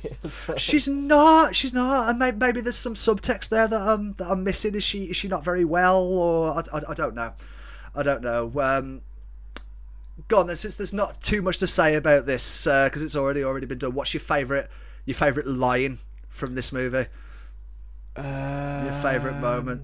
I think my favourite moment is when their flatmate or Sean's housemate comes into the pub and he's still fucking naked because he turned in the shower. So yeah. What the fucking what does Ed say to him when he's got him in the headlock? He says something funny to him. He's like, "Don't growl at me, you something." I can't remember what he calls him. But, okay, so my favourite line is when they realise the shotgun works, and he turns around and he says, "But dogs can look up." Yeah. Brilliant. That's got a lot of callbacks in it as well. That scene hasn't it? Like when they're playing, Ed and Sean are playing the video game at the beginning. Top left, reload, nice shot, and that all comes back at the end. My favourite line is I've got two actually. The first one is when they're in the lineup. About to go to the Winchester, and they've got to sort of stagger through pretending to be zombies, and Ed's kind of like, "I'll do it on the night." And Sean goes, "This is the night." And Ed turns around to him and he goes, "Whoa, who died and made you fucking king of the zombies?" And then the second one is kind of towards the beginning, before the outbreak, actually, when Liz and Sean are splitting up, and he's like, she's like, "I'm going out with David and Di." He's like, "Well, I'll come with you then." "Oh, you want to hang around my friends, do you? A failed actress and a twat." And he goes, "I did not call Diane a failed actress." It's a good film. Brilliant film. As with all of these, if you haven't, just go watch them. They're all worth every single film we're about to talk about. Who in the hell of it is watching a geek culture podcast by choice and hasn't seen Shaun of the Dead? It's a good point. Who are you talking to, Jordan? Yeah, it's a good point. I mean, mate. Is everything okay at home? You can just skip the World's End. We'll get on to that, but Hot Fuzz. Fuzzy Hot. Yeah, ends up being a lot of people's favourite. This one. Yeah, so this didn't land for me really when I first watched it, and then I watched it a second time or even a third time before I realised this is one of the best films I've ever seen. And good. It just clicked with me, and then I started to notice everything that's being set up. If you pay attention, you can see what's happening from the start, but you won't. Mm-hmm. you won't. No one watching this for the first time saw anything. Not on a first watch. I mean, we mentioned previously, we were speaking about Shaun of the Dead, that Edgar Wright kind of likes to do callbacks and telegraph what's going to happen. There's a little bit of that in Shaun of the Dead, but Hot Fuzz ramps it up to shit 100 and fucking. There's a lot of call forwards as well, almost. Yeah. Almost everything kind of interconnects and pays off, and there's jokes that are set up and paid off later. There's a shitload of expectation subversion, especially with like the main twist. You think it's this really convoluted kind of plan concerning like land deeds and money and a lot of moving and shaking, the kind of generic villain plot that you would get in an action movie, like mystery movie like this, like money and then it turns out to just be a overly zealous neighbourhood watch that's killing people for making spelling mistakes in the local paper and being bad actors and people they don't like on a personal level. They don't like, exactly. Some of the gore in this is it's the thing, brutal. The one I always think of, it's the church exactly. falling on the reporter. That's brutal. It's not nice. It makes me excited because Edgar Wright's got a new project coming out this year, actually, which is meant to be more of like a straight up psychological horror.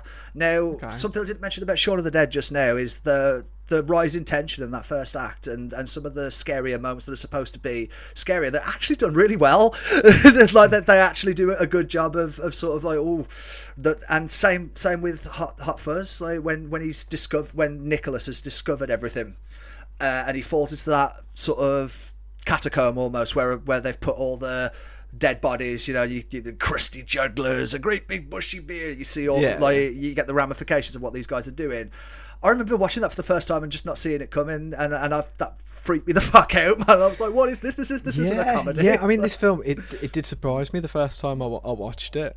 I didn't see it coming. I thought, okay, who's it going to be? I think it's going to be everyone.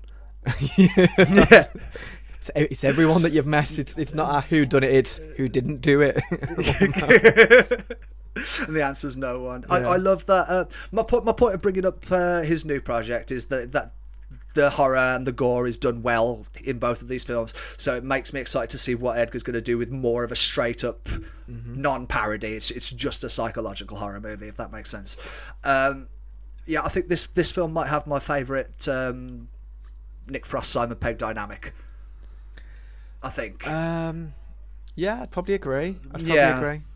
Yeah. Love Nick Frost's character Danny is kind of like who's like awestruck by this big city policeman officer. Do you know what I mean? He's come down and I bet he's seen some action. He's a big fan of like so many references to sort of like Point Break, Bad Boys 2 are the two that are named, and he's watched way too many action films in the eyes of Nicholas, but the third act kind of exists in its own little pocket universe where the physics and logic of these movies suddenly gets applied to. Yeah, and a lot of it. We spoke about how like they basically map out the entire film at the start of Shaun of the Dead.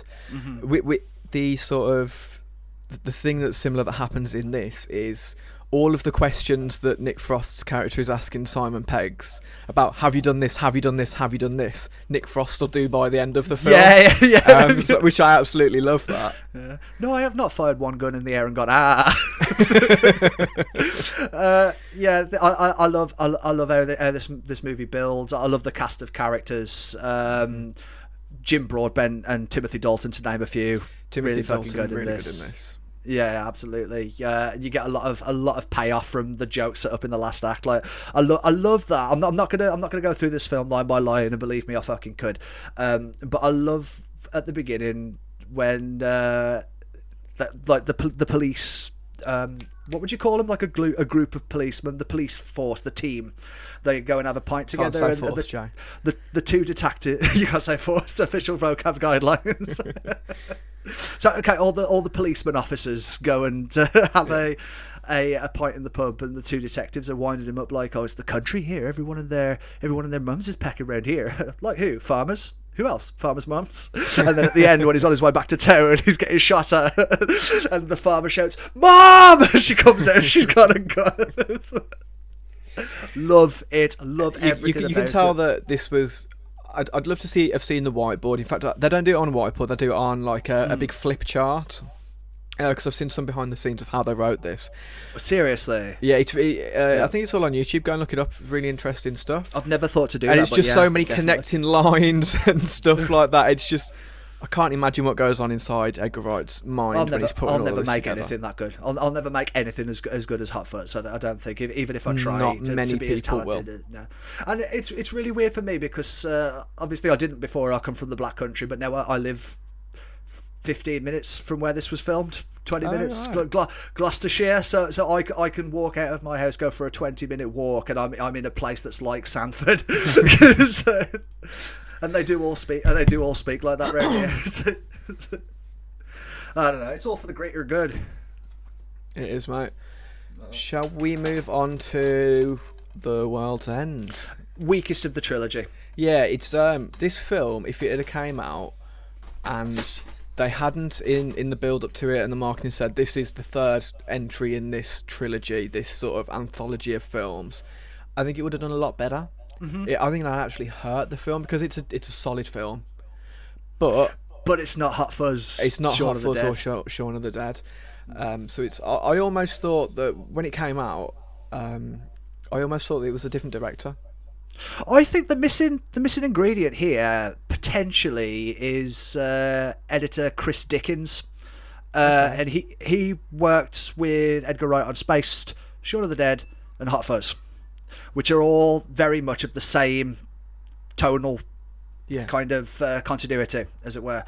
It's not Chris Dickens for The World's End. It's someone completely different, and I'm wondering whether that is what makes this film feel so different, even though a lot of the humour is the same, and obviously a lot of the cast is the same. But then you have these really overly choreographed extended fight scenes that don't land for me. Oh really? Because I was just about to say some of the best parts of this film for me are the fight scenes, especially the early ones when they first crack open the head of one of these like sort of imposters and realise, okay, they're just blue dolls basically. I agree they're very well done, but did they really need to go for 3 minutes? And everybody can fight fantastically. Like Nick Frost's character works. What does he work in? Architecture or something like that. He can just fight. A juggernaut, isn't he? He's just smashes through everything. Gary King knows kung fu. Then there's all sort of complicated blocks and stuff like that. It doesn't really land for me. A lot of the characters and jokes kind of fall flat for me. I found Gary King to be quite a sad character. Like you hear of people like that. I don't think I know anybody in my real life, but you do hear of people that kind of like peaked in year 11 at school, peaked at the end of school. I definitely know just someone. Never let it go. There was someone who was in the sort of year above me at school, and we went to I went to skate parks a lot, and so did they. So we were friends. They lived really close to me. Then I grew out of it, discovered girls, all of that sort of stuff. Like a bit later on in school. Did you touch a boobie? Yeah, maybe.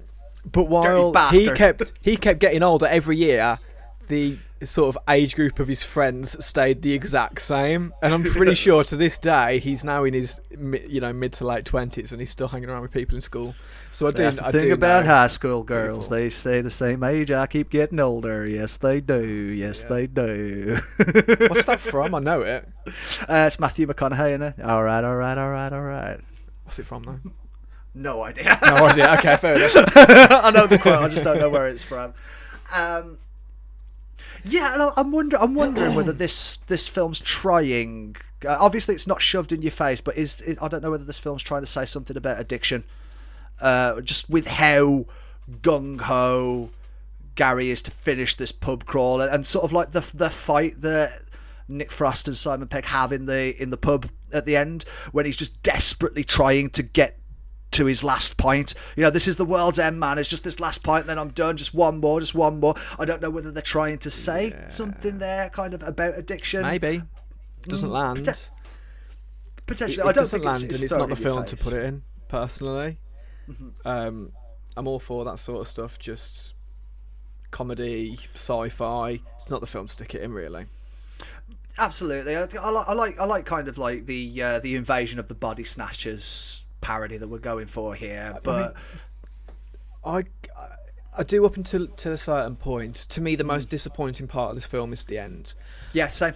As soon as they're sort of got an audience with these aliens, the film jumps off a cliff. The ending, I find pointless. It makes the whole film feel pretty pointless. What were they actually? The world's still fucked, and he's still hanging around with a bunch of kids. It's a nice cap off for that character that he gets to live his dream. Really, he gets to be the legend that he wants with the mates that he could never let go, who are perpetually stuck in their. So like he's sort of like still very immature, and those guys are perpetually stuck in at that age, and he gets to live out his legend. So it's a nice cap for that character, but yeah, it's not my favourite. It's not my favourite. I do remember getting excited for Ant-Man off the back of this, because this film came out, and then his next project was going to be Ant-Man, and I remember getting excited for it off the back of this because of the action scenes. That wasn't what excited me about it. So again, don't even talk to you about it. Well, no, don't talk to me. But that wasn't what excited me about it. It was his other films. I don't really have much more to say about The World's End. Do you? No, yeah, that's definitely. It's not. It's like saying what's your favourite part of a delicious meal. Do you know what I mean? I like carrots. Carrots are great. Obviously, I'm going to enjoy the mashed potatoes and gravy more, but I do like carrots. Yeah, okay. So, fair enough. Fair comparison. We sort of leave this. I would say genre. It's not really a genre. This sort of trilogy behind, and we move on to things that feel a little bit different, but still almost the same sort of style. Distinctly Edgar Wright, but different. Starting with his crack at adapting somebody else's material, which is Scott Pilgrim versus the World, which ends up being one of the better comic book to movie adaptations that exists out there. So. Straight up the top here, I'm going to say Knives deserves better. Knives deserves so much better. Yeah. Scott Pilgrim Scott's is a dick. Yeah, he is. Why do we root for him when he's such a bellend? I mean, Ramona's also a it's it's one of those.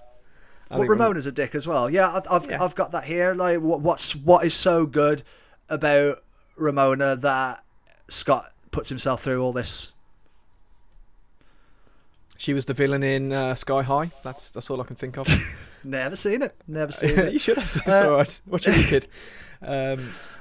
So this movie sort of exists in a strange universe, man. Like, the physics of this universe seem to be that 1 minute it's like a teen high school kind of drama, and then the next minute everybody knows kung fu and they're all flying through the air. There's allusions to subspace and things like that here. You got to take this film for what it gives you if you want to enjoy it. And I did the first time I watched it. I fucking love this film. It's one of my favourite. I probably prefer it to any of the Cornetto trilogy, only being surpassed by Baby Driver of his films. First, I just want to quickly jump in. My favourite thing about this is the little 2D graphics that appear on screen. Specifically the P bar. Yeah, I love that. Brilliant. I like Ninja Revolution as a concept for a game.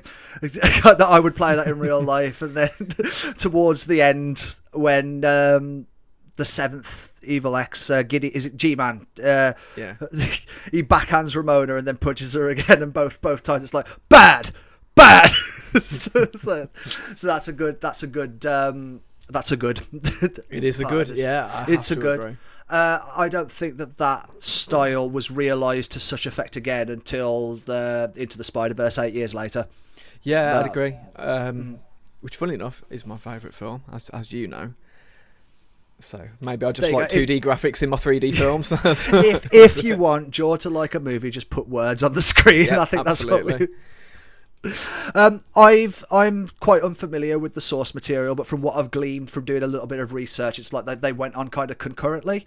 So it's not like Edgar Wright is adapting from page to screen. They're kind of coming up with ideas together. Oh, okay. So it's a bit messy of whose idea was what, and the the novel ends completely different to how the movie ends, because that was the only volume written afterwards, and they kind of wanted to put their own stamp of ownership on the whole thing, which is a bit of a dick move, but I do understand. No, you'll sell more. I haven't read the comics either. I believe there's a manga, which don't know why you've got comics and a manga. Sure, why not? It's just, is it the same thing, but you read them different ways? back to front. Hard to say. Who's to say? I'm not sure about it. Yeah, some of the band-related, musician-related humour really lands for me in this. We get it, Jay. You're in a band. Fuck off. I've had people say to me, like a gig is a gig is a gig, and I've said to people, my band's playing, we're terrible, please come. I've said those lines and like before even seeing this movie. Do you have a favourite fight or a favourite interaction or a favourite moment?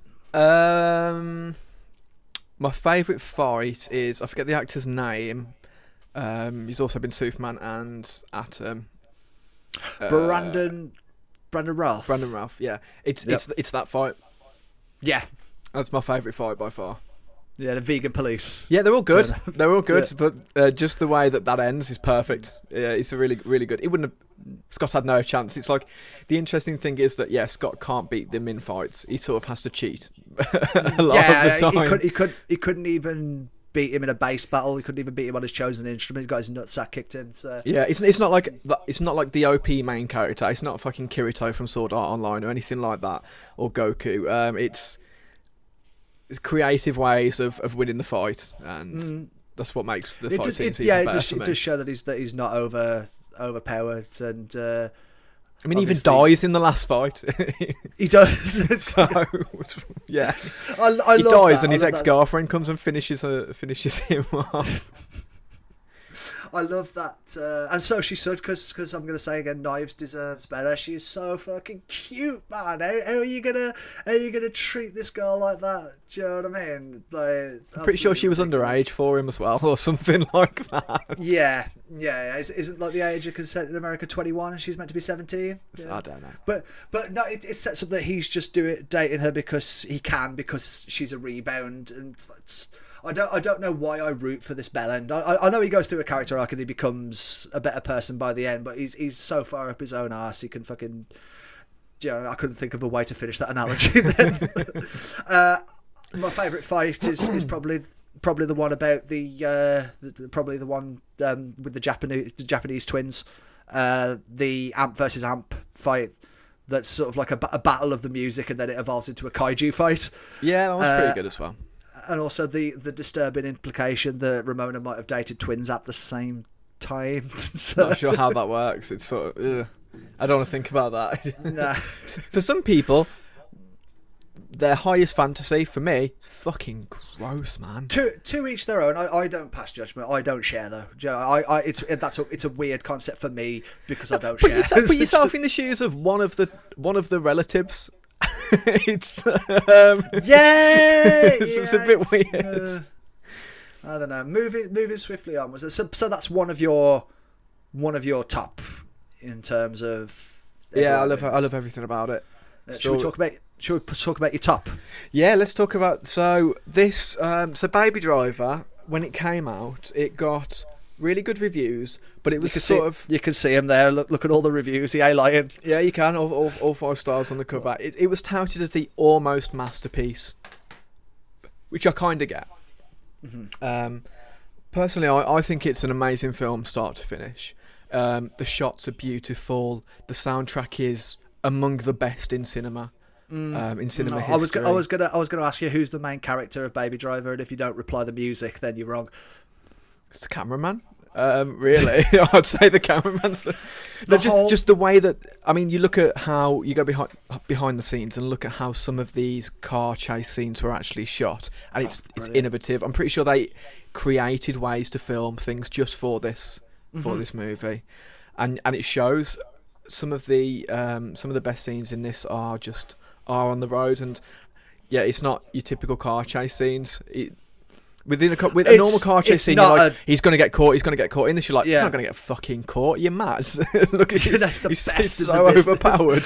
Nah, he's got Queen on. You ain't getting a chance. No, it's definitely not a dumb car movie, is it, man? It's not like an Fast and the Furious.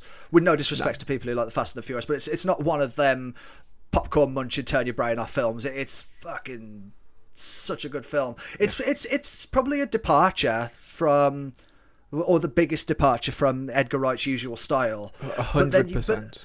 But then you get the music scenes that are all edited to a beat, and they've all got this rhythm, and some of the tracking shots in this are amazing. And it's like, there he is. There's Edgar Wright. Yeah, and you see those sort of there's a couple of scenes that are very similar in sort of concept, but the tone of them is very different throughout the film. And it is these scenes where he is walking on his own, looking at himself in the reflection of glass, and just the tone of them is so different, and that's sort of to contrast where he's at in the story. Baby, obviously. Yeah. I want to add, the best chase scene in this doesn't involve cars. That's amazing. The whole mall chase scene. Fuck me, dude. But also that opening scene, like I've got written down here, I think that opening Charlie Sheen, I think that opening scene should be shown in film schools, man, to teach people. You could write an entire essay about that opening scene. From a person who dropped out of film school after 3 or 4 months, I bet it is being shown. I also love at the culmination of that scene where John Berthel's like, if you don't see me again, it means I'm dead, and then you never see him again. Like, that's a shame. He died. John Hamm in this film. Great expectation subversion, because they set him up like even the character's name is Buddy, and then he ends up being the final bad guy antagonist. Yeah, absolutely. All the way through, you see it's Jamie Foxx, and then Buddy loses Monica, and he blames Baby for it, and he is the driving force of the last kind of 15 minutes of that movie. Jamie Foxx's character, and he's fucking scary. Well, John Hamm. Yeah, the scene. I want to talk specifically about the scene in the diner. In the bar. Yeah. That is amazing acting. The second scene in the diner, at the end, towards the end of the film, when he's got the gun in the newspaper. Yeah. And he puts that. He takes the earphone, shares it with him, and he starts singing. It's not never going to give you up, Rick. You know that song? I can't remember the actual name of it. I can't remember what song. He's never going to quit, and it just fits so perfectly with the way he pulls it off. Like, yeah, I'd be scared if I was Baby. I'd be terrified. Deborah's scared, isn't she? She brings the coffee over. She's shaking like a shitting dog. You know what I mean? She can't even get it. She's shaking like a cat that's jumped out the window. And we're bringing it back. Yeah, there we go. Get well soon, Tinkerbell. Yeah. Go fund me in the bio. You can just give what you can. Jamie Foxx's character is probably the weakest character in this for me. He seems he's unhinged for the sake of being unhinged. He does get a great monologue about hex songs and knocking on heaven's door, but I would have liked to have seen a lot of his character came from interviews that Edgar Wright did with inmates that were locked up for these sorts of crimes. And I think he was the character that was the most heavily based on that sort of stuff. There just wasn't much in the ways of peeking behind the curtain with his character, and I mean, I'm sure there was a moment in his kind of backstory where he adopted that mentality of, as soon as you catch feelings, you catch a bullet. So maybe he lost someone and meant a lot to him. That's the worst line in the film. That's what makes. Yeah, no, but also that's kind of his. It's a shit line, but that's his sort of mantra that he lives by. So where did he get that sensibility from? Where rather than just buy a pack of chewing gum, Jord, I'll shoot the guy who owns the gas station. I'll take all the gum with me because that's easier for me. Yeah. How do you become? I guess, but I think the reason his character exists is because to add a bit more realism to it, almost, because this is it's not sane people doing this sort of work. This sort of stuff happens in the real world. criminals exist, believe it or not. Yeah, and absolutely, most of them are batshit crazy when it comes to stuff like that. I suppose in real life there is no rhyme or reason. There doesn't need to be an inciting incident like I'm describing. Some people just like that. Do you know what I mean? Some people just enjoy it because they're wired differently to me and you. But I still think he's the weakest character in the 100%. movie. Good love story. I'm not a person that really enjoys love stories in films. Couldn't care less. But no, they've got this a good film dynamic seems to do it right. You know, I saw some reviews when it came out saying it's a love story with car chases instead of car chases with a love story. It's a heist movie with a love story. Yeah, it's not quite that's not quite front and center, even though the central dynamic and the chemistry that these two have is great. Do you know what I mean? There's so much sexual tension between them. You could cut it with a knife, like that scene in the laundry. Like she gets so fucking close to him, you think she's gonna go for the kiss, and then she doesn't. It's like, fucking hell, guys, come on, man. Do you know what I mean?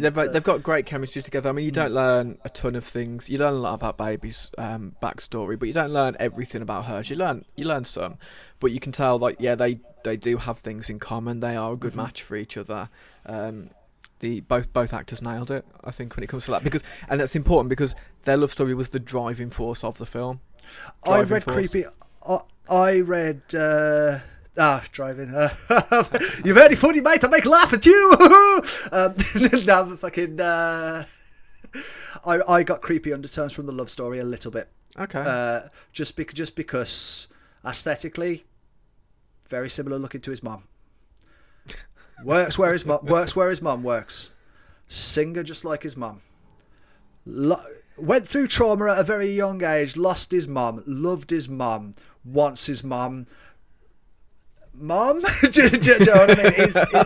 I know what you mean. I'd never made that correlation before. Am I on to something there? I think you probably are. Yeah. Yeah, there's a little bit of. Yeah, I just want someone to love me like she used to love me. Do you know what I mean? Like. Which also, again, happens. Jay, can you stop ruining this film for me, please? Speaking of ruining the film, I cannot believe we have gone this long without mentioning the big Kevin Spacey-sized elephant in the room. How fucking uncomfortable is it to see him interacting with this young, fresh-faced boy, calling him his and calling him baby? And yeah, I really wish the real world wouldn't fucking inform movies like this for me, but I can't not. No, see, I can give this film a pass. Me too, but it does bother me when I've watched this after everything that Cat Jamie, Naughty. It does bother me everything that came out after this, and I watched the film again. That, my God, is he good in this film? And that it bothers me that I can't help but notice how talented he is. Kevin Spacey is a brilliant actor. You can't. He's a brilliant piece actor, of shit. But then at the end, we get to see him get run over twice, and it makes up for all of it. Did this release? Because I believe this might have been the last film that he was in before all this came out. But did this release after he came out? No. It came out. It didn't. Don't think so. I was curious to know whether that reverse is a reshoot, because I'm sure he died. I'm sure he got run over, but it seems a little mean-spirited, and they focus on it for. Do you know what I mean? It's that's got to be some kind of dig, like "fuck you" kind of thing. I could have the timelines completely wrong. Yeah, I think it. You might actually be right. When did Baby Driver come out? Can you remember? When did I nearly die? 2017. It seems to have been around the same time. It seems to have happened in the same year. That could have been an extra shot thrown in after the fact. It seems that way. It reads that way to me. But yeah, like you said, he's a brilliant character in this. It's just every time he's on screen, I can't not see Kevin Spacey, and especially like I said, the guy who plays Baby is very young looking, very fresh faced, and when you know what Kevin Spacey did, and you get those scenes like, you know, where you belong to me, that's my baby, it's like, oh God, it's very on the nose, very on the nose. It is. I'm just looking at the time now, and it just prompts me to ask the question. How's it going, mate? How's it going? How's it going? Not a lot's going this week, to be honest with you. I've really just been prepping for this. I've watched a fuckload of Edgar Wright stuff, including stuff that we didn't talk about on the podcast. I suppose the thing I'm going to talk about then is 1995's A Fistful of Fingers, which is the shittest hour and 20 minutes I have ever sat through in my fucking life, but the funniest hour and 20 minutes I've ever sat through in my fucking life. It's like when you take a long walk in the country and you can just smell the shit. Okay, so why did you watch this? Because we were talking about Edgar Wright, and I looked up to make sure I wasn't missing any of the movies. Okay. Why did you carry on watching it? because it's long. You sent it me, and I didn't. I thought it'd be like 5-10 minutes. I didn't watch it. But that's exactly the reason, though. Like what I was about to say, you walk through the country and you smell the shit. And it's like, that is pure shit. And this smelt exactly the same, but it wasn't shit that I could smell. It was pure Edgar Wright. And Okay. I didn't like what I was smelling so much, but it was just, you can see the genesis of everything that will become Edgar Wright in this film. And I liken it a lot to Monty Python and the Holy Grail, where it's so shit, it's so made on a shoestring budget, but some of the jokes in this, mate, they had me in stitches. Really? It's I would recommend going back and watching it again with that film, with that kind of idea that we're not looking for story, we're not looking for characters, we're just looking for jokes, and the sight gags, the callbacks, Edgar Wright is all here. The subversion of expectations, the surrealist humour, it's all here for the taking. Well, I'm going to watch Spaced first, because I'm sure I'll enjoy that more. Yeah, but if I've still got that Edgar Wright itch that needs scratching. You would be surprised. I watched about 5 or 6 episodes of Spaced this week just to get a feel for the series again, because it's been a while since I've seen it. I laughed more watching A Fistful of Fingers than I did watching Spaced. It's a product of its time. There's some stuff in this that hasn't aged all that well. In terms of like racial stereotypes, it's a western, so you can imagine. Oh, okay. You know what I mean? Yeah.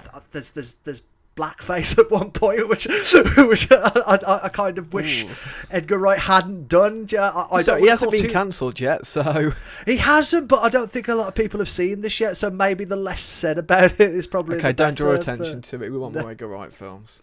Not saying that sort of behaviour is appropriate. It's not.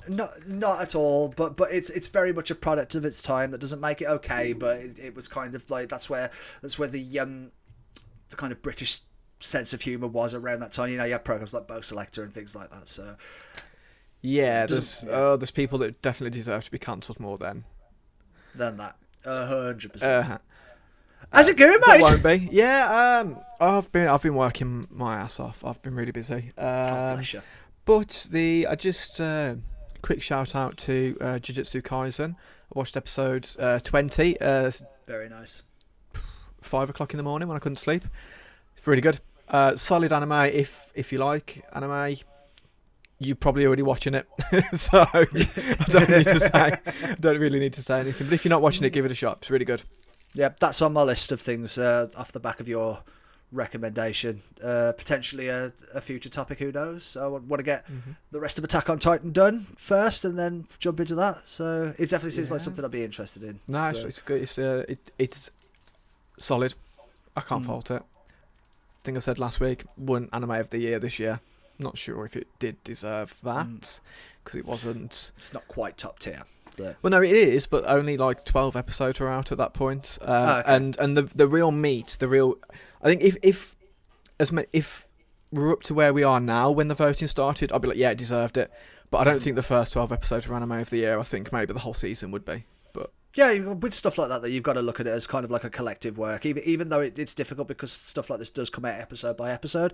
So it's difficult to when we're looking at it in its completion, or looking at it episodically to imagine it in its completion. So I think when you're handing out stuff like Anime of the Year, I think you do need to look at the collective works as opposed to episode by episode. So that does make sense. It does make sense.